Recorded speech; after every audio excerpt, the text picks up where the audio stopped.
Welcome to the baseball show with no name currently. It may be called Come On Blue, maybe called In the Dugout, could be called In the Bullpen. We don't know what it's going to be called. But familiar faces, maybe if you watch Come On Ref, you might know me, you might know Ben. I'm Chad Bryan, that's Ben Bales. Ben, how you doing, buddy? Doing pretty good. It's been a while, man. What's been going on?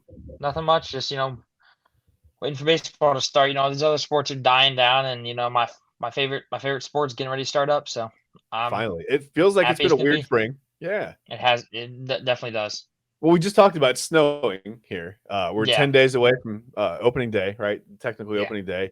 The Dodgers and Padres, whatever they're doing in South Korea.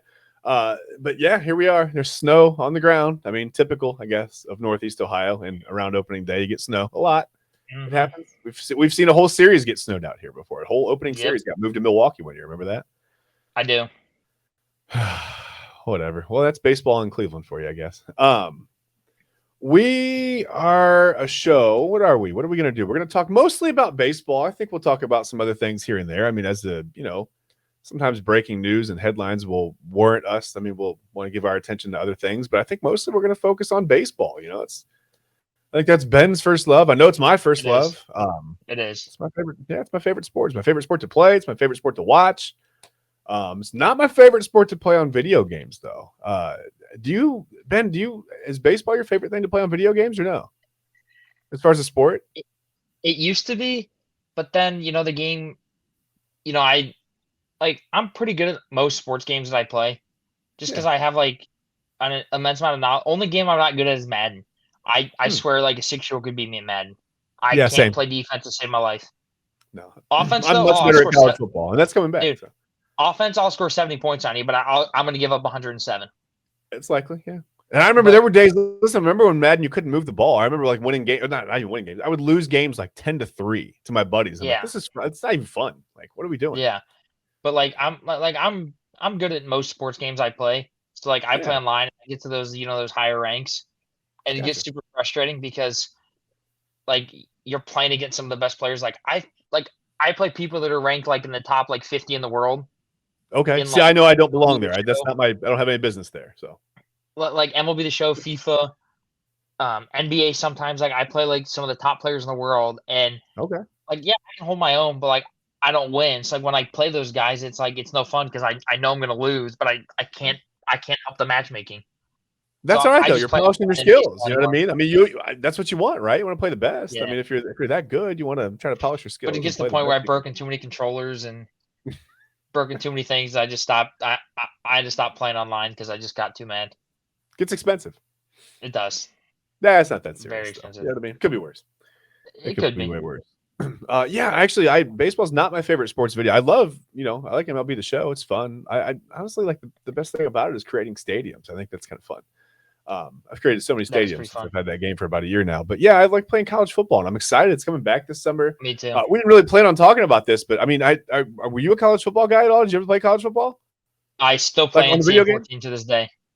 Okay, yeah, me too. It's still my favorite game. PS3 hooked up. Me too. Yeah, have to, man. Have to. Are you going to get the new one coming back or no? Oh, for sure, yeah.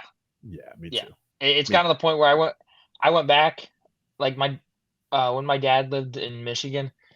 They had this old game store. It had every single NCAA from the very first one made to NCAA 14, and I just bought all of them.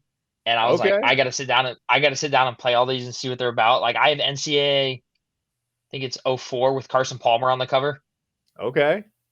See, I go all the way back to Bill Walsh college football, man. Back on the Sega Genesis. I mean, I'm not that far back. Yeah, I'm old, man. I'm pretty old.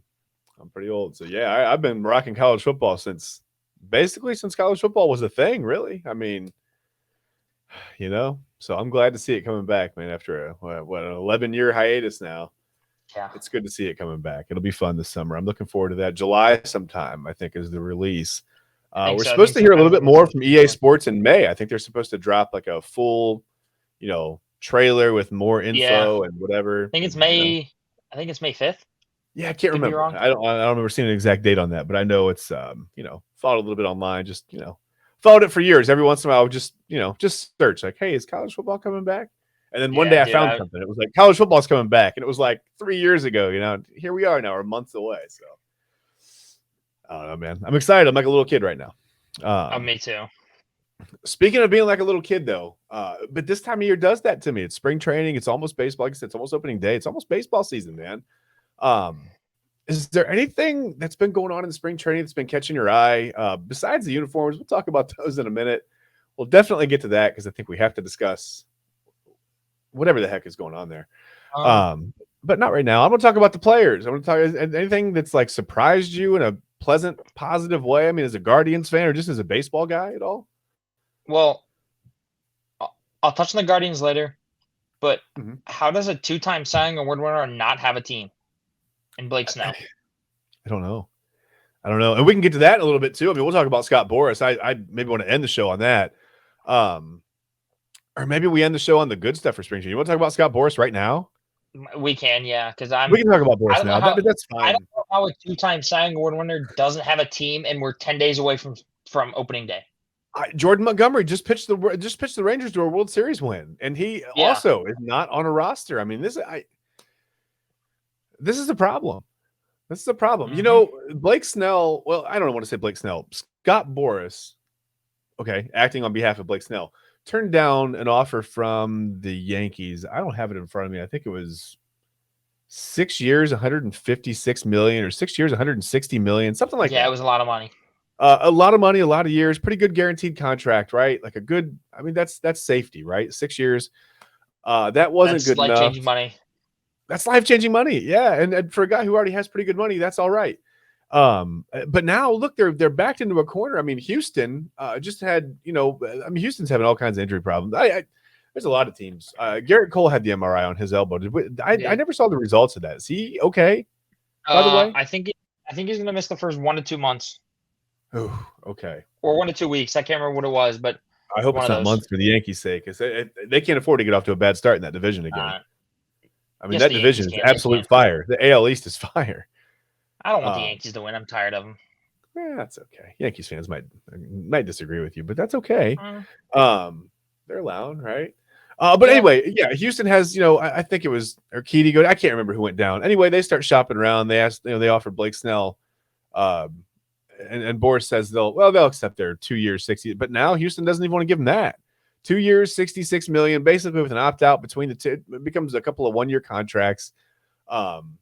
Listen, man, Scott Boras has always done this a different way, right? It used to be the 10-year, $500 million contracts that we said. He's ruining baseball. And now it's like he's ruining baseball. He's got these guys holding out until it's 10 days until opening day. And pitchers are not on a roster. And listen, maybe they're throwing on the side. I don't know. Maybe they've got a guy coming to their house, 5 days a week or whatever. They're throwing bullpen sessions. But I can't imagine it's the same as going full speed against live hitting, right? It's definitely, you were a pitcher. I mean, you can't just show up to a regular game or a spring training game and be like, hey, I'm going to go out here and I'm going to throw 8 innings with 100+ pitches and my arm's not going to fall off. It just doesn't happen. You've got to ramp up. I mean, you're talking about now, if Blake Snell signs today, he's not probably making a start until close to the end of April. He'd probably make the last start of spring training. Do you think? I mean, I feel like you would get one in spring training, but then he's not going to get a start in. He's not going more than 2 innings in that start. I mean, he can't be ready to go more than 2 innings. No. I don't know. This is a bad recipe. I've said that Scott Boras has been rooting baseball for a long time, and I have no problem with guys going out and getting the money that they're being offered. But these contracts are literally, I mean, the decade-long contracts were crippling franchises. I mean, look what happened to the Rangers with the A-Rod contract. I mean, Seattle, it's a mess. I mean, A-Rod's contracts have created messes in 2 different cities. Is Scott Boras ruining baseball? Has he ruined baseball? I mean, I would say yes, but I want to ask you a question. Yeah. Should baseball propose a maximum number of years that you're allowed to sign a contract for? They can propose all they want, but the Players Association is never going to go for it. It is true. I mean, I get personally. I think The Players Association wants their freedom, right? They want players. Listen, if you want to sign a bunch of 1-year deals, be Trevor Bauer, sign a bunch of 1-year deals. If you want to sign a 17-year, $984 million Shohei Ohtani looking deal and defer it until 30-64, whatever, do that. I mean, obviously the Players Association wants that freedom. I don't think they'll ever okay it. That'll never get okayed. I mean, I don't think it will, but I think maybe you could turn baseball into kind of like the NBA, make it shorter term deals, but make it like maxes and super max contracts. Okay. So like say Blake Snell's a 2-time Cy Young Award winner. So now say he's eligible for super max. So he can get a 5-year, $250 million deal. Okay. And that's just what it is, right? And you have to match an offer. Yeah. Okay. Yeah, and then a team would have. And then if you're a free agent, team would have to match that. Now, realistically, look at the TV situation in baseball, right? Let's use the five. I know you were just throwing out a number, but let's just use the 5-year, $250 or wow, that's a good contract. 5-year, $250 million, not $250. Let's use the 5-year, $250 million number as just a round number to work with. How many franchises can really afford to spend that kind of money on a pitcher? How many? First of all, how many franchises are willing to give 5 years to a starting pitcher nowadays? Especially a guy like Snell, who, listen, I mean, Snell can have some control issues now and again, right? Like they flare up, and when they flare up, it's bad. He's an ace, but when he has those control issues, he's more like a 2 or 3. Hence, maybe a team not wanting to spend $66 million over 2 seasons. But how many franchises do you really think could give up 5 years, $250 million, just no problem like that? It's not many. I mean, I get what you're saying. I mean, not many, but it just turns out to, for me, it's more of like I wish the MLB would come to an agreement with the players, kind of like the NBA has it, where like based on like your accolades and your achievements, you can get supermax deals worth a whole lot more money. Yeah. But they've got to fix the situation with Bales and the TV deals. Yeah. No, I agree. Yeah. I mean, that's the first thing that's got to happen. They've got to generate some money there because, I mean, we were looking last year at the possibility of a lot of cities not being able to air games anymore because of, Bally's collapse. That's not good for baseball. I mean, baseball's already kind of, I don't know. The perception is that baseball already has a PR problem, right? Yep. And we can kind of work backwards because speaking of PR problems, what's going on with the uniforms? What happened? Like, I know everybody says, hey, baseball's problem is, the marketing isn't transparent enough. These guys, we don't know who Mike Trout is. Mike Trout he's not known to the media. He doesn't do his, normal, whatever the commercials that a superstar does. You guys need to be more transparent. Well, somebody at Nike or Fanatics took that to heart and said, well, hey, if transparency is what we need to market it, let's make the whole thing transparent, right? Like the whole uniform, you can see through it now. I mean, it's I forget who I was watching a podcast. I forget who it was. Oh no, it was Mookie Betts. He's like, you work your butt off to get to the big leagues, and he's like, the whole perk of getting. Well, he's like, what used to be the perk of getting to the big leagues is he's like, you got your shirts fitted, you got your pants fitted. He's like, got everything fitted exactly to you. He's like, now he's like, this year he's like, I walked into my locker, and there wasn't a note. It was just like, here's 3 pairs of pants, and here's your shirts for the year. Like, have fun. Yep. They have, in lieu of the custom fitted uniform now, you're right. They have gone with general body scans. So they've made this like a video game where you just basically pick like long pants, short pants, high knees, whatever, and you just pick a uniform style, and then you have to fit into the body scans of, I think they have like 5 or 6 different body scans based on averages of everybody across the major leagues. Yep. Which is already bad enough. I get for production's sake, like it's hard to make a bunch of custom uniforms. But clearly they were having trouble meeting the demand because something happened here. No, I feel you. So whose fault is this? Is it Fanatics or is it Nike or is it MLB? It depends on who you ask, right? Yeah, but at the same time, like, I don't think there was a problem with the old jerseys. Do you? No. Well, no. What is there a noticeable cooling effect for I can't imagine how much cooler you can really make a jersey feel at this point. Like short of putting air conditioning inside it, I don't know what to do. Like I've played in jerseys, that have are supposed to be, air ventilated, that have little holes in them so air can pass through and stuff like that. Yeah. And then I've worn jerseys that are like the MLB jerseys, and to me, there's no difference. There's no difference at all. It's hot.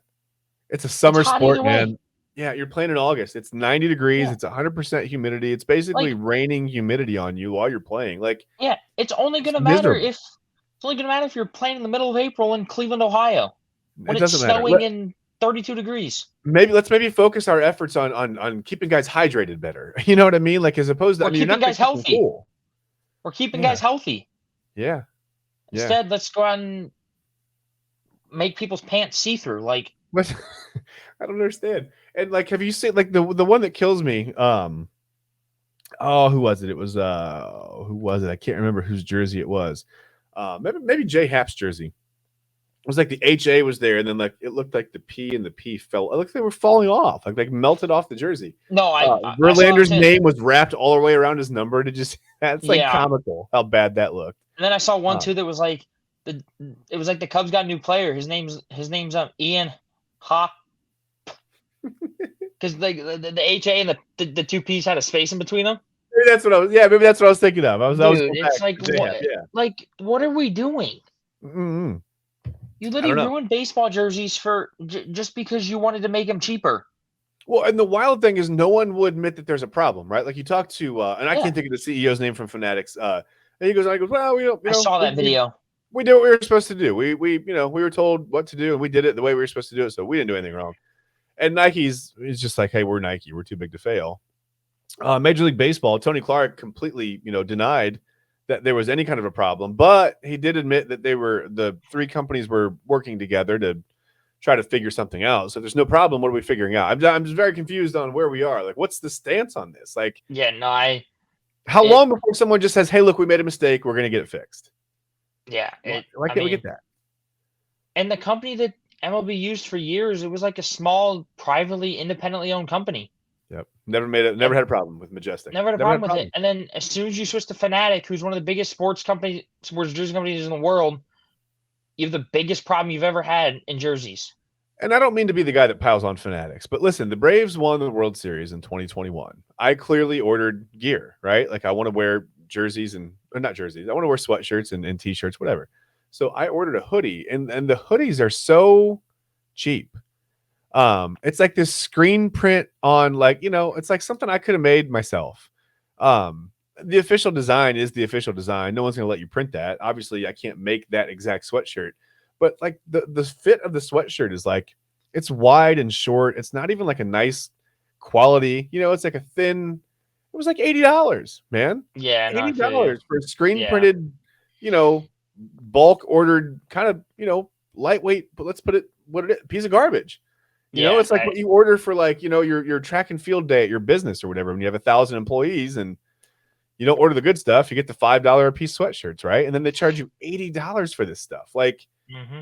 I don't know how long Fanatics has been going downhill, but I did notice that, with that sweatshirt, even trying to order a Browns, they just don't have the selection that there used to be. When you'd go to MLBshop.com, there used to be different Braves choices, different hoodies. Now there's one Fanatics hoodie, and that's about it. And there might be a Nike hoodie and it's $120 or whatever. But there's just, there aren't the choices anymore. It's Fanatics has cornered the market, and then, they've bought up all the competition. They're even buying into the collecting game, by the way. And we can get into that on another episode. You and I had talked about maybe getting into just card collecting a little bit, baseball cards on the show.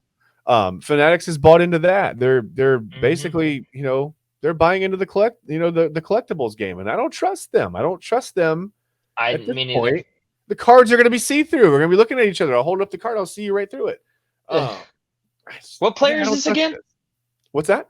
What player is this again? Look through the light to see it. It's see if a Bill's counterfeit, right? It's awful, man. And I just, I said, I don't trust them. I'm just getting back into collecting cards, and now I find out that Fanatics has basically bought the rights to make whatever. It's disappointing to see this happen. I hope this isn't a trend. Me too. I heard I heard Mookie Betts talking about it, and he was like, he's like, I rarely wear like undershirts under my jersey. He's like, because the jersey's comfortable. He's like, it fits well. He's like, I enjoy wearing it. He's like, but this year, he's like, I might wear like a 3/4 long sleeve shirt. He's like, because I don't like the feel of the jersey. Man. He's like, even in Los Angeles, he's like, I'm gonna wear it. He's like, because I don't like the feel of it. He's like, one, he's like, I don't want people seeing, you know, through the jersey, and two, Yeah. he's like, it's not comfortable. Yeah. And of course, his next podcast episode, he's like, yeah, he's like, I was fine for saying that. Like, clearly there's an issue with it. Like, players don't like it. Like, but the MLB's just, again, I've said this before, and I'm going to continue saying it. Rob Manfred is the worst commissioner in all of professional sports. All of I don't think know it's sports. close, He's the worst. unfortunately. He's the worst. And I hate it I don't because pretend to sit here. I don't pretend to sit here and know that I could, know anything about someone else's job. But it seems that Adam Silver, and it just seems like the other guys have it down, right? Like, and I mean, I know a lot of people probably don't watch soccer or anything like that, but the MLS has had the same commissioner since the league started in 1996. Ben, I think a lot of people do watch soccer. Soccer is an amazingly popular. So it's growing at a huge rate. It is. Their commissioner has not changed. Every 2 years they add an expansion team. Each team's getting soccer-specific stadiums. Each year is spending more and more money every year because he's continually investing the money that they bring in into the teams. Yeah. So all these teams are able to, invest in jerseys, players, stadiums. Even the NWSL seems to have a better business model than Major League Baseball right now. I don't disagree with you at all. Yeah. I don't know if you saw. I don't know if you saw the Kansas City Current just got their own. It's a girl-specific, soccer-specific stadium. Okay. As soon as you walk in the entrance, it says Title IX. That allowed cool, colleges to give, the same amount of scholarships to women athletes. Oh yeah, Title IX was like in my day. That was, immense. That was groundbreaking. It was immensely important. As soon as you walk in their stadium, in big bold letters, it says Title IX, and it's really cool. It's for their specific team, the Kansas City Current. They used to share with Sporting Kansas City, but now it's their own specific stadium for that NWSL team. Good for them. Good for them. They deserve it. It reminds me in high school when there was talk of this is a weird story. So a guy in my hometown won the lottery, and he wanted to build a baseball field, but they could never agree on specs and whatever. So the project got delayed all through my high school. I never saw that. And then eventually the girls got a softball field, and people were upset about it. And Ben, before the girls got this new field, like they were playing on a little league field with no fence. Like they clearly deserved the field first. It had been overdue for years. So it's just good to see stuff like that. I think sometimes the girls get the raw end of the deal on things like that. No, I definitely agree with you, and it's you just touched on the jerseys. The jerseys look like that bad. I don't mean to sound like rude here, but they look like that bad high school team's JV jerseys. Yeah. They invest all their money into their varsity program. Yeah. And the JV jerseys are like the air vented, white, like the classic white and gray jerseys. Yeah. They got the hand-me-downs from like the late 90s. Yeah. Yeah, that's literally what it looks like. They're bad, and they're not fit right. I don't know. The see-through pants is what's killing me. And who knows? Maybe at the end of the day, I've said this before. Maybe it's an attempt to speed up the game. Everyone comes to the plate with a 2-ball count now. Anyway, dumb. Sorry. Can we get to actual baseball on the field? Can we talk about people? I wanted to touch on. You asked if I had anything to say about the Guardians. I did. I don't know if you saw. But I didn't. Oh wait, we're not done yet. Sorry. The Cleveland's number 2 prospect, Kyle Manzardo, was optioned to the minors for spring training. I did hear that. The end of spring training. Well, I think it's because of De Los Santos. They've got an interesting roster problem with De Los Santos, right? Like, dude, that dude is crushing. Yeah. That dude came out of nowhere. Yeah. I don't think. Well, he's got to be on the roster now. What, all Yeah, year? Or they got to get him back to Arizona, right? yeah. The only issue though is he's not a great defender, Right. and we have our corner outfit spots locked up with Quan and Will Brennan. Who are great So, defenders. are you going to stick him in center and risk giving up the defensive runs that you save with Miles Straw, or do you move Quan? If it was me, I mean, I get I'm here for a reason, but if it's me, Quan is good enough to play center. I think you move Quan to center. Yeah. Brennan, obviously, like you said, is a great defender. You Mm-hmm. can move him to left. He can learn Yeah. left. You can stick De Los Santos in right field. Where if Who's got the better arm between De Los Santos and Brennan, though? probably Brennan. Oh, I might put Brennan in right, and sometimes I don't know why. I don't know why this works this way because you wouldn't think it would, but sometimes left field is a good place to hide your defensive liability. I don't know why that is. Yeah. I think it's Oh, because everybody's throwing 104 miles per hour now, and guys aren't afraid to go the other way with it. Yeah. No. You don't get as many pulled balls right down the left field line. But I mean, can De Los Santos not DH? That's exactly what my friend. I said, why not DH him, and you can still use all four of them. Yeah. Yeah, I don't know what in platoon. I mean, you can play him a little bit, try to get him used to the position, but in the meantime, if you got to hide him, I mean, what better place, Naylor's going to be your everyday first baseman. Yeah. He's going to play now that 140. Manzardo's down. Yeah. Yeah. But wait, how long until Manzardo's back up? Well, I mean, who gets called he's down? hitting Like you said, 3 something, isn't he? Yeah, this spring. But like you said, though, you got to keep De Los Santos up here the entire time, though, because you got him in the Rule 5 draft. Yeah. So who do you send down? All of a sudden, you find yourself in an I mean, it's a good problem to have if you're a larger market team, or if you're in a win now mode in a division where you can win. But they're just in this weird spot. The Guardians are. I don't know. I don't know. It's like a weird thing. This is a year I wish we would have had Tito. Yeah. Because now you have the situation with a first-year head coach. Yeah. Who has to make a tough decision, and if he makes the wrong decision, everybody's going to flame him for it. Whereas if Tito makes the wrong decision, why you've got a good front office in Cleveland to take that heat. The front office in Cleveland can say, "Hey, look, we've been here, we've been established, we made the decision, right?" Like, yeah, I think that's the good thing about it. You've at least got that here. So, but like I said, and I don't know if you heard the story or not, but Terry Francona said that every player on the team has his number, and Stephen Vogt has his number, and they can reach out at any hour of the day, all hours of the day, if they have any questions. And he said he talks with Stephen Vogt almost every day.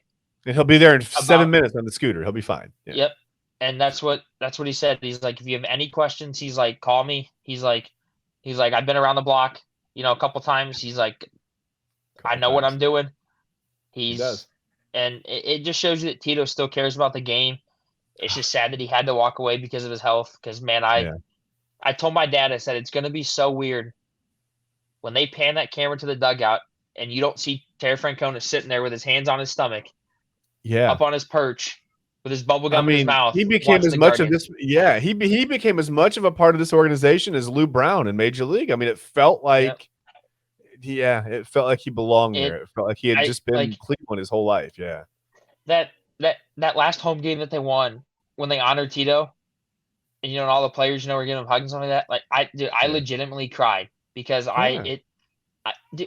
I didn't get heavy into baseball until about 10 years ago. Okay. When the Guardians hired Terry Francona as their manager, right? Yeah. I'm 20 years old. So 10 years ago when I was 10, me too, I started heavily getting into baseball. I just remember the Guardians had gotten rid of Manny Acta, and Terry Francona had been out of baseball for a year and took the Guardians job. And the Guardians never looked back, and it's been some of the most fun baseball I've been able to enjoy for the last 10 years. Yeah, I mean, it's a close second to the 90s, I think. The 90s and early 2000s, late 90s, early 2000s, It just, but like you said, it's a good problem to have because that means you have a lot of great baseball players on your team. Yeah, suddenly you've got some talent there. You've got some workable talent. And again, you'd rather have it between guys who have maybe like some options who you can send down to the minors a few times and have work. Unfortunately, you're strapped with De Los Santos' contract the way it is. Yeah. But. And I was talking with, I was talking with some friends, we still don't have a shortstop. I mean, I don't think people say Gabriel Arias is going to be, the next shortstop of the future. I don't see it. He hasn't shown me enough to prove that, hey, I'm your next shortstop. Yeah. People are like, well, why don't you just move Andres Jimenez over to short? You're not going to move a guy that's won 2 straight Gold Gloves at Yeah. second base over to shortstop. It's not always that easy. I get he plays it. I get he plays it for Venezuela, right? Mm-hmm. But he's a 2-time Gold Glover for the Guardians at second base. Yeah, just look for stability at the other middle infield spot. Don't move him. Yeah. Yeah, don't move him because then you're in a whole other situation. Because what if that second baseman doesn't work out that you call up? Then you got to move him back to second, and then it's I mean, you're already pretty superior defensively in the American League. You've got Jose Ramirez. You've got I mean, just look for some stability at short. Dude, you'll be all right. You had 4 guys that were up for 3 or 4 that were up for a Gold Glove. Jimenez, Straw, Kwan, and Ramirez. And that's back-to-back years you've had 4 guys up for a Gold Glove. That's 4 of your 9 defensive positions. Nothing wrong with that. That's more than a third. If you're not going to hit it, you might as well be able to catch it. Right? And people are like, well, we can't hit. I'm like, we don't have to score a lot of runs if we're only giving up 2 runs a game. But on the off chance they do start scoring some runs, that's a dangerous team. It is. And now with McKenzie and Bieber, and you know what I mean? Like, and I don't know if you saw it, but Bieber's velo is back up. He's sitting around 93 to 95. Hey, so that's good. I mean, how's the movement? Well, I haven't watched much, but I've heard it's pretty good. Okay, because movement's going to be obviously key with him. I mean, he's a thinker guy. I've heard his slider's back to that snapping slider, not more of the breaking slider, kind of like that swerve, where it kind of cuts across and down.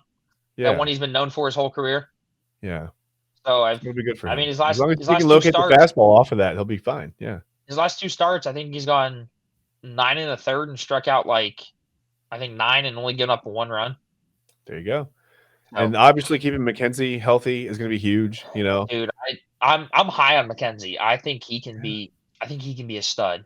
Oh, he's got absolute shutdown stuff. I mean, when he's healthy, he's a top 10 pitcher in the game when he's healthy, I think. And shout out Nick. Shout out our boy Nick. Yeah. Me and him love Tanner Bybee too. I think those 3 can be special.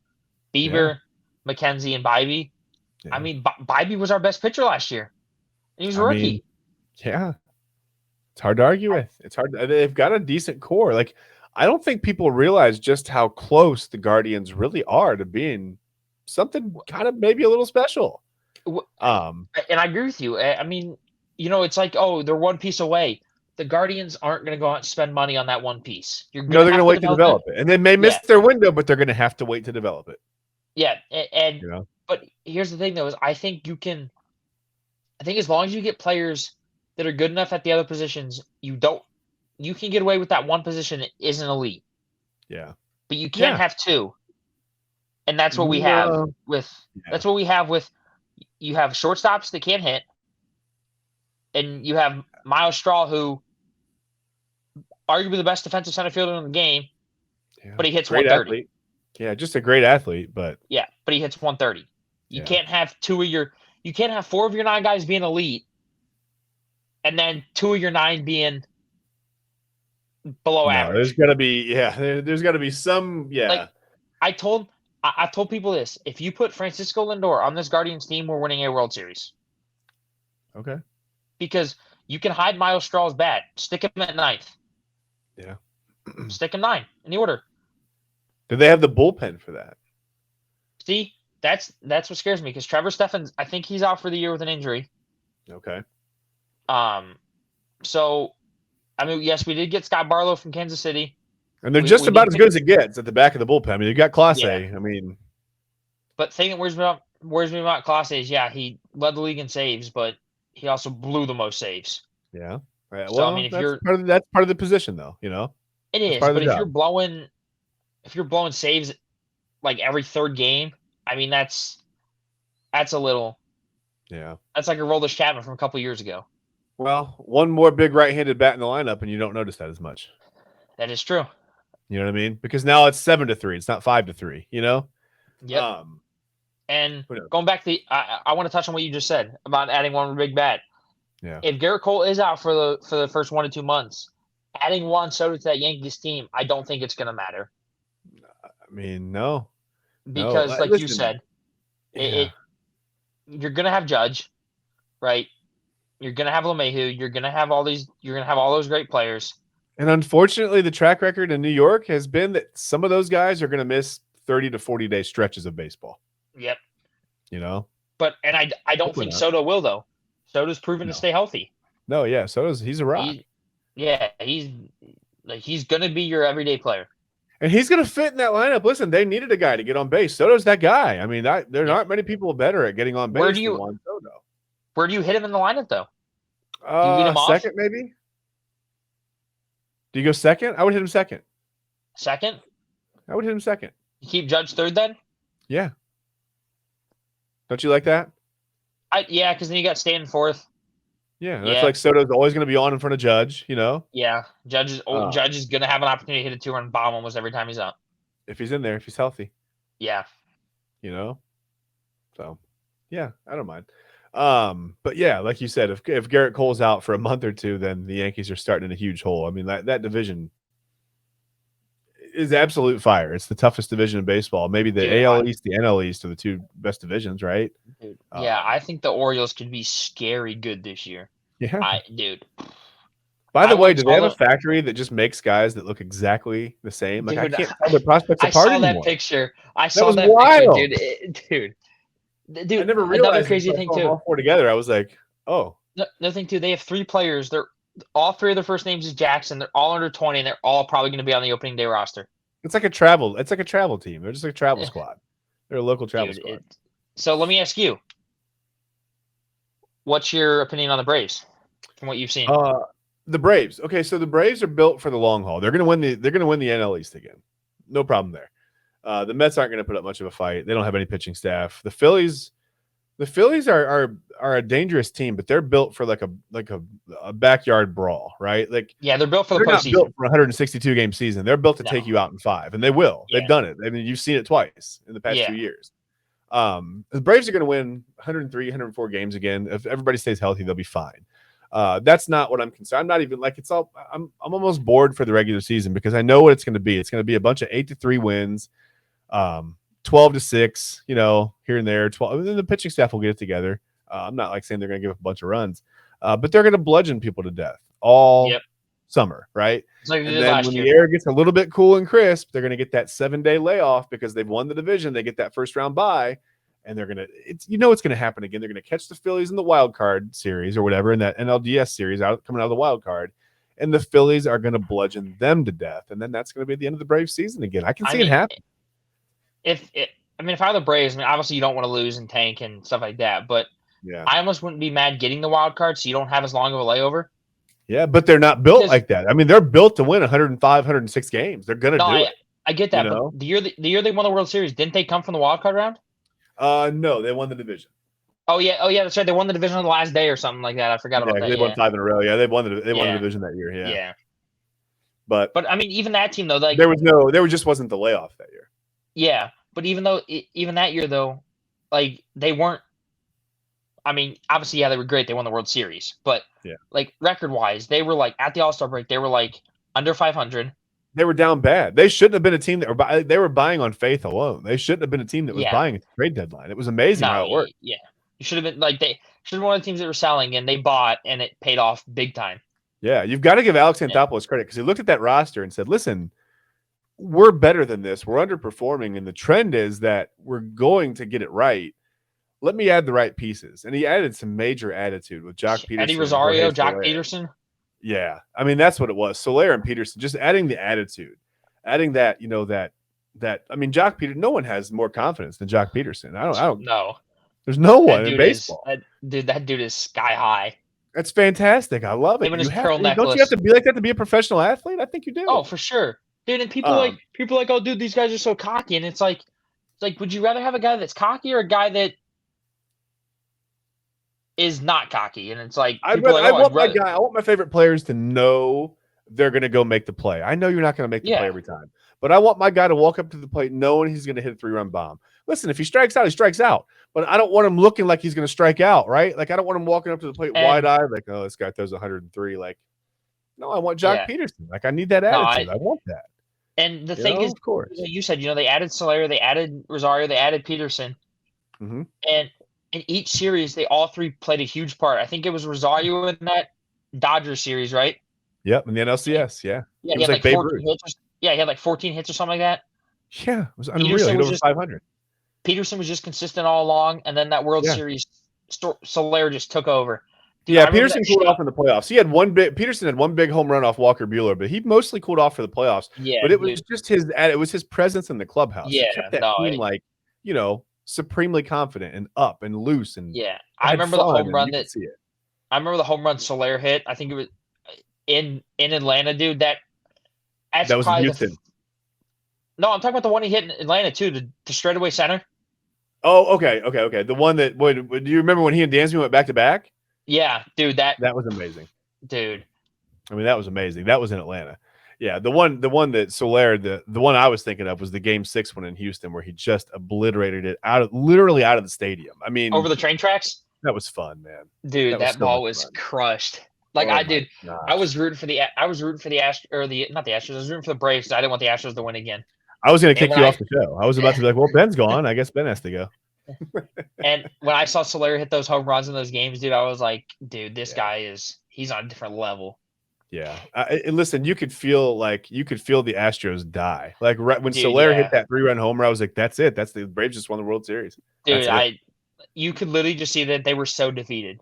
Yep. You could feel the air come out of that stadium. I mean, I remember it was like I was there and you could feel it. Like you could just feel the air vacate the stadium all at once. It was wild. I mean, he obliterated that ball. Dude. That was fun.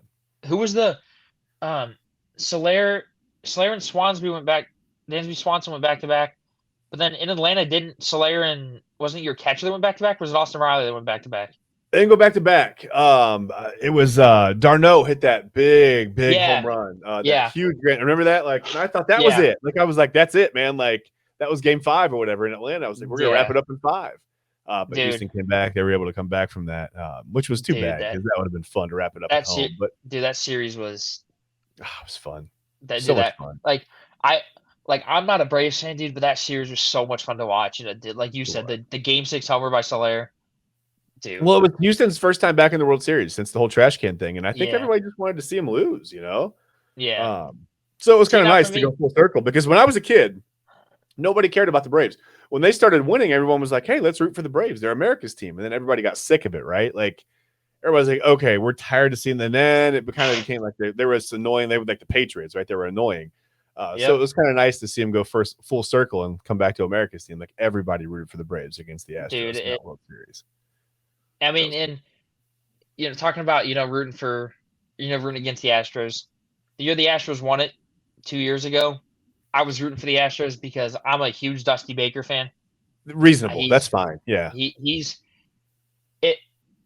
If Dusty Baker said he was going to continue, he's somebody I would have wanted the Guardians to go after to replace Tito. Yeah, for sure. Dusty Baker, he's going to go down to the Hall of Fame. He's one of the greatest ever. Absolutely. For him to finally get that ring with Houston, it was so cool to watch. Listen, Dusty Baker is, I want to get to one real quick spring training thing with the Braves before we get out of here. Yeah. But I do want to say this. Dusty Baker is a man for walking into that job when he did. For sure. He's an absolute legend for walking into that situation, calming that down, and finding a way to win there, even after all that firestorm of all the cheating. I mean, that was amazing. Yeah, Dusty Baker is, And okay, since we're talking about the World Series, which major league team has lost the most World Series? Has lost the most World Series. That's my trivia question. Okay. I am going to say it's going to be one of two teams. I think it's either going to be the Dodgers or the Yankees. Am I wrong about that? You're not wrong. Okay. I'm going to say it's the Yankees. Nope, it's the Dodgers with 14. I knew it. All those Brooklyn years. Lost 14 World Series. Wow. I was torn. How many of the Yankees lost, I do not know, no. Okay. Let me get to one thing. I got to mention Spencer Strider real quick. You asked me about the Yeah. Braves. Listen, Spencer Strider, I don't know if you know this, in spring training, you probably saw the light come on my face as I switched screens there. In spring, Spencer Strider has added a curveball. Okay. So he was already the nasty. word was, because he needed another pitch, right? Right. The word was, hey, Braves fans, chill out. He's going to struggle, right? He's going to have a hard time. He's going to add a curveball to the repertoire. When you see Spencer Strider struggle with numbers, just know that's because he's added this curveball. I don't define the struggle for me. In 5 starts in spring training, he's 3-0, which who cares about win-loss records in spring training? 18 and 2/3 innings, right? He's given up 11 hits, struck out 29, and walked 7. He hasn't given up a single earned run. His ERA is 0.00. So if that's struggling, I can't wait until Spencer Strider gets it going, man. I can't wait. He'll strike out 400 guys this year. Whatever. What's your trivia question?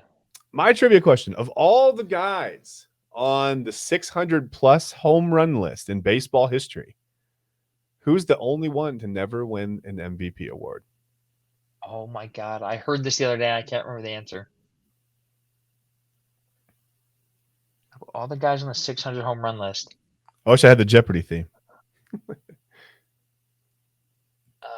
Pujols won one. A-Rod won one. I can see the gears turning in your head. I'm mainly trying to remember the 600 home. I'm blanking on everybody that hit 600. Willie Mays won one. Yeah, I know Willie Mays won one. Right. I know that. Right. Barry Bonds won one, obviously. Mm-hmm.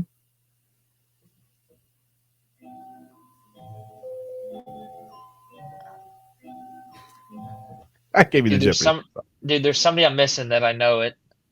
There's somebody missing for sure. Oh my God, who is it? You let me know when you give up, and I'll tell you who it is. I will. We're gonna have to cut like an '80s like house cleaning montage into this part of the show or something. Okay, who is it? Jim Thome. He never won an MVP. Never won an MVP. What? 600 home runs, never won an MVP. That's nuts. That's wild. He was on those teams. I was on those Indians teams back in the day with Albert Bell and Manny Ramirez. There were too many numbers. They didn't even notice him. Yeah, that's wild. Yeah. Well, speaking of that, I don't know where it's at, but I have a shirt from, I think it's the '94 season, and Tome's hitting 8th. I'm like, what the? I know. Well, listen. So this is one of my favorite stories to tell as a Braves fan. I've been a Braves fan forever. I'm not a front runner, right? Been watching the Braves since the '80s. They were terrible. When the Braves beat, when they finally got through the NLCS that year, they're in the World Series. I'm like, okay, they're back. Don't have to worry about 91. Don't have to worry about 92. Whatever. Heartbreak. Twins. Blue Jays out of here. Fine. We got Cleveland, right? Cleveland. Who's Cleveland? Don't worry about Cleveland. I mean, that's who cares about Cleveland? That's like what? The Sports Illustrated thing and the '80s. Who cares about them? They don't have any players. I remember there was like a full page, just a sports thing I should say a World Series thing in the sports page. And it was like National League versus American League, right? Braves, Indians. They were the Indians at the time. And, man, they had their lineups. And I was like, okay, I'm looking at the Braves. And it's like, the Braves were a pretty light hitting squad. They had the pitching. They had the big three. Yeah. Maddox, I look over at Cleveland's lineup. And good Lord. I mean, I was like, okay, Kenny Lofton, Carlos Baerga, Manny Ramirez, Albert Bell, Jim Thome. I'm like, these guys are all hitting like 345 with 54 home runs, 8,000 RBIs. I'm like, how many runs were they scoring in the American League? And this was like back in the day when you didn't see much of the American League. If you watched I watched the National League team. There wasn't a whole lot. There wasn't interleague play. It was like saw them at the All-Star game, and like I saw, how big Albert Bell looked or something every once in a while. But my God, I didn't know they were putting up numbers like that. You didn't play every team like you do now. Oh, man, I was scared. I was like, my good Lord, what are they going to do? Like, the Braves can't beat this team. Like, this team's a juggernaut. They were unbelievable. Yeah. Unbelievable. I know we said one trivia question, but I got one more for you. One more for you. Okay. Which catcher has the highest batting average in a single season? Catcher has the highest batting average in a single season. Or I should say, who led the which catcher led the league with the highest batting average? Okay. He Okay. led the league. Led the league. Led the league as a catcher. Huh. Are you gonna give me Carlos Santana on this? No. It's not. Is it Piazza? It is Piazza. I thought so. I take a thought you crack were at going what to he go Carlos hit? Santana, but I'm like, did Santana ever do that? You want to take I a thought it was you want to take Piazza, a but you want to take a I crack should at have what gone he hit? Dodgers both times tonight. You want to take a crack at what he hit? 338. 362. 362. I remembered a 6 in there, but I didn't. I Dude. was going to say 336, but yeah. I looked that up and I'm like, he hit 362. You know, he was drafted as a favor to his godfather. I didn't know that. I mean, just Tommy Lasorda was his godfather, and it's just as a favor. They did it as a favor. I mean, they just drafted him as a favor.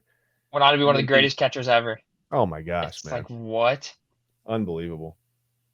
I saw somebody sent me a video of Mike Piazza hitting in a cage, and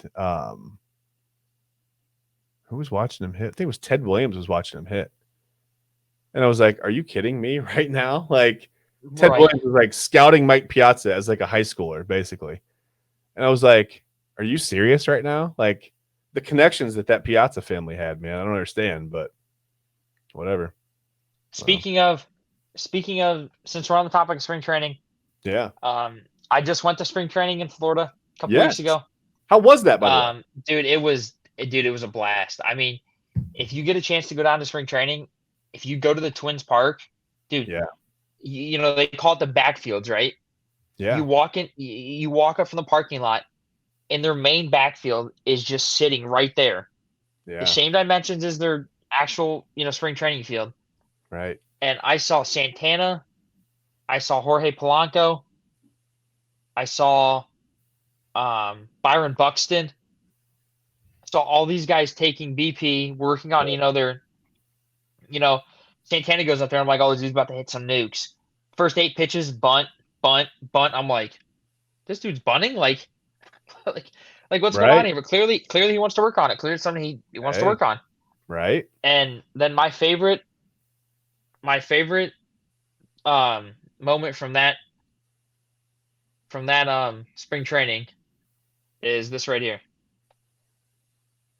Ah, yeah, that's pretty cool, man. That's pretty cool. Carlos Santana. Yeah, and that's awesome, man. And then 14 years ago, it's not going to focus. That's all right. Listen, we'll put it up. We'll put it in the show notes. Whenever we post a show, we'll put the links to those in the show notes to your Instagram or whatever. We can give you your links to your Instagram. Santana, obviously, Chad, Santana's my favorite player. Yeah. You came full circle, for years. Man. I did. He's the reason, when I was playing baseball, quick story for and this, when I played baseball, my first nickname ever was Charlie Hustle. For those of you, that know who Charlie Hustle is, Pete Rose. Yeah. Always hustled. He, never always sprinted. If you got to walk, he sprinted to first base. Yeah. This is kind of a story inside of a story. I took that with me throughout my whole career. Always hustled. Right. Got to walk. Sprinted down to first base. Saw nobody was covering second. I'm like, I'm just going to take second. Took off for second. Got second. And the shortstop's like, who's covering second? I'm like, it's supposed to be you, but nobody was there, so I took it. Right. And then, later in my baseball career, I got the nickname from my dad, Carlos Santana, because I always got on base. No matter where you put me, walk, hit, fielder stories, I always got on base, no matter what it was. Right. So my new nickname became Carlos Santana, and it's one that stuck with me through. Like, I even went and played in a men's league, and I played a men's league softball game, and I had the highest on base percentage, and I think I only had 6 hits. Right. Just walks, and there you go. I had a knack for getting on base. Hey, man, some people have it. And listen, it's still important. I know, like, we live in the day of, the basically home run or nothing, right? Yeah. But you got to have people on base for those home runs, right? A bunch of solo home runs aren't going to do you any good. So you still got to know how to get on base. There's still an art to getting on base. It's not easy. There is. Not easy. If it was easy, everybody would do it, right? Dude, I can tell you right now, it's definitely not easy. Like, there's so many times when I was in like an 0-2 count, I'm like, dude, I'm gonna strike out, and you Right. get to that 3-2 count, and you're like, oh shit, what pitch is coming? What It's pitch is so coming? satisfying to see ball 4 go by too. It's like, Yeah, okay, all yeah. right, You're like, or like when you have like that 12, 13 pitch at bat, and you just found right, everything off, staying alive, and yep, you're like, okay, I know the curveball's coming. When's yep, it coming? And then the yeah. curveball comes and it bounces in the dirt, and you're like, thank gosh. But it just starts to feel like they're not throwing anything by me. Like it doesn't. I may Yeah, not hit it. I may not rip it, into the gap for a double. But you're not going to yeah, strike me out here. Like I'm good. yeah, Something's going dude. to It's happen. I'm like, going to get on yeah, base. yeah, Yeah, it does feel like that. Well, hey, listen, man. Speaking of hustle, I got to hustle out of here and get my kids to bed. I can hear them getting ready to get in the bath over there. I need to help with that. But this is the first episode of right now the baseball show with no name. I'm just going to have a name at some point. We're going to name it something, right? we have to. Yeah, we gotta get the birth certificate in, right? We gotta turn that thing in and give it a name. So maybe we'll name it Little Benny or something. I don't know. We'll just name it Little Benny Show. The No, we'll Sandlot. figure out something. What's that? The Sandlot. The Sandlot. I don't know. Can we do that without getting sued? Probably not. Probably not. That's okay. Well, that'll be the end of us. We'll see you after Maybe this the is the first Sandlot of episode. podcasts. There you go. We'll try it out. Why not? We can get Benny the Jet on here. More Dodgers trivia for you, right? Anyway. And we started with Dodgers trivia. We'll end it with Dodgers trivia. Hey, we listen, man. We talked about going 20 minutes. We went almost an hour, Ben. Look at that. Yeah. Not bad. Anyway, if you're still watching, we appreciate for Chad Bryan. That's me. For Ben Bales. We don't have producers. It's just us. There's nobody producing the show. It's just you and me, man. So we appreciate you watching, and hopefully we'll see you next time. And hopefully that's sooner than later. Yep. Bye, guys. Peace.